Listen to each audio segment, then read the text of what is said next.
সিলেট জেলা স্টেডিয়ামকে শুধুমাত্র ফুটবলের জন্য দিতে যাচ্ছে জাতীয় ক্রীড়া পরিষদ। আগামী বছর ফিফার আন্তর্জাতিক ম্যাচগুলো হতে পারে এই মাঠে, কিন্তু এ নিয়ে স্থানীয় খেলোয়াড় ও কোচদের মাঝে দেখা গেছে ক্ষোভ। তাদের দাবি, ক্রিকেট, হকিও এই মাঠের উপর নির্ভরশীল, শুধু ফুটবলকে দিলে আন্দোলনে যাবেন তারা। এদিকে এই স্টেডিয়ামের প্রায় 1,80,00,000 টাকা বকেয়া বিদ্যুৎ বিলের এখনও হয়নি নিষ্পত্তি। সিলেট থেকে নাবিল হোসেনের পাঠানো তথ্য ছবি নিয়ে মেহেদি নাইমের রিপোর্ট। বাংলাদেশে ফিফা অনুমোদিত সরকারি মালিকানাধীন একমাত্র ফুটবল স্টেডিয়াম ঢাকার জাতীয় স্টেডিয়াম কিংস অ্যারেনা ব্যক্তি মালিকানাধীন। বাফুফের সবেধন নীলমণি এই মাঠ কোনো সমস্যায় পড়লে আন্তর্জাতিক ম্যাচ আয়োজনে বিকল্প আর কোনো মাঠ নেই।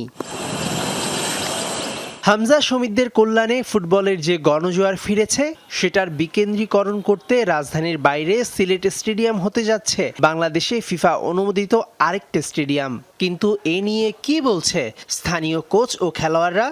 এই মাঠটা যে একেবারে ফুটবল নিয়ে নেবে, তাহলে আসলে এটা আমার মনে হয় যে বাংলাদেশ ক্রিকেটের জন্য একটা অনেক বড় ধাক্কা হবে। কারণ এই মাঠেই আমরা বড় হয়েছি। এখান থেকে আজকে ওয়ার্ল্ড কাপে রাজিন সালে, তান্না, এনামূলক জুনিয়র, তাপস বৈশ্য বের হয়ে আসছে। এর বিরুদ্ধে দাঁড়াবো এবং ডিসি স্যারের কাছে আমরা যাব, আমরা অনুলিপি নিয়ে যাব। এখানে ফার্স্ট ডিভিশন হয়, সেকেন্ড ডিভিশন হয়, সব ক্রিকেটই এখান থেকে হয়। এইচ গ্রুপগুলোও এইখান থেকে খেলা হয়। হ্যাঁ, সো আমি কর্তৃপক্ষের কাছে আশা রাখবো এটাই, যাতে আমাদের কথা চিন্তা করে। আমাদের এই সিলেটের তো আর বিকল্প কোনো মাঠ নাই। এই মাঠটা হচ্ছে আমাদের ক্রিকেটের, ফুটবলের, হকি এবং সকল ধরনের ইভেন্টের জন্য। সেক্ষেত্রে যদি কোনো নির্দিষ্ট একটা ইভেন্টকে, স্পোর্টসকে যদি এটা দিয়ে দেওয়া হয়, ফুটবল হোক বা ক্রিকেট হোক, তাহলে অন্য স্পোর্টসগুলো এখানে ক্ষতিগ্রস্ত হয়ে যায়। সিলেটবাসীর কাছে এই মাঠটি অন্ধের যষ্টি। প্রথম দ্বিতীয় বিভাগ ক্রিকেট তো হয়, হকি, তায়কোয়ান্দোর মতো খেলাগুলোর জন্য এই মাঠ নির্ভরশীল। কিন্তু ফিফার অনুমোদন পেতে এখানে ফুটবল ছাড়া অন্য কোনো খেলা চলতে পারবে না। মাঠটির তত্ত্বাবধানকারী সংস্থা জাতীয় ক্রীড়া পরিষদ মাঠটি কাকে দিতে যাচ্ছে? সিলেট জেলা স্টেডিয়ামে এখানে ফুটবল হবে এবং ফুটবলের বাইরেও যদি ফুটবল জাতীয় অন্য কোনো খেলার জন্য কেউ নিতে চায় তাহলে সেটা ইউজ করতে পারবে। আর ক্রিকেট তো আলাদা ক্রিকেটের মাঠই আছে। তো সুতরাং এখানে আপনার যেহেতু ফুটবল, আমরা যদি সিলেটে ফুটবল খেলা আয়োজন করতে চাই, সেক্ষেত্রে আমাদের তো বিকল্প কোনো মাঠ নেই।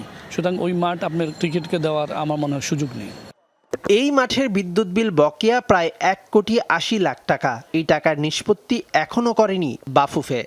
বাফুফকে বলেছি যে ওনারা যদি, যেহেতু ওনারা ইন্টারন্যাশনাল টুর্নামেন্ট আয়োজন করেছেন, তখন তো আমাদের যে 50% টিকেটের যেই টিকেটিং মানি দেওয়ার কথা হয়তো ওনারা তখন দেননি।